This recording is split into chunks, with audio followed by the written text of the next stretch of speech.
Hey guys, for this lesson we're taking a look at Alabama Theater. You read it in the Spotlight on page 303 in your reading yesterday. I just want to read through it with you really quickly. I want to point out a few things too. Notice that here theater is spelled Theatre. That is not a misspelling.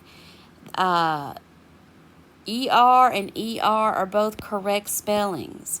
In the United States, we usually spell it with ER. However, in other English-speaking countries, they spell it RE.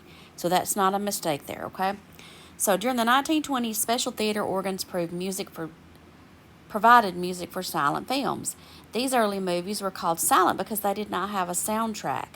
That means there were no people talking, there was no music playing, nothing.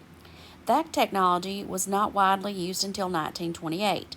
In 1927, a special theater called Alabama Theater opened in Birmingham. People named it the Showplace of the South.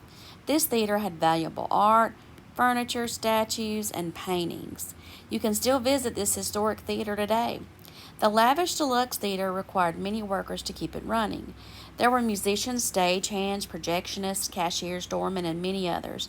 Air conditioning was rare at this time, so the theater also had 2 air conditioning engineers on staff. One outstanding feature of the Alabama is the mighty Wurlitzer organ called the Big Bertha.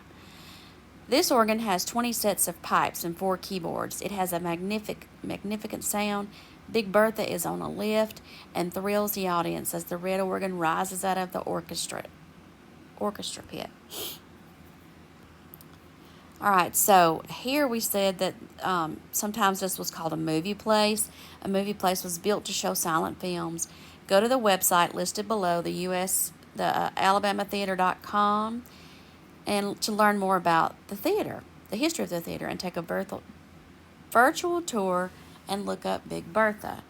Now, you can learn more about the history of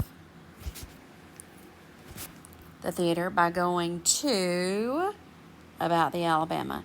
Y'all, there is such good stuff here. I love learning about the history of places and landmarks and things in our. This is the big historic right here, the Alabama. This is the historic sign, and if you've been to this part of town, you've had to have seen it if you've ever been to Birmingham, to downtown Birmingham. All right, so I'm not going to go through this and read it with you, but I just want you to read through and kind of scan over the page and tell me one thing in the comment section below that you learned that you thought was cool. One fact about Alabama Theater.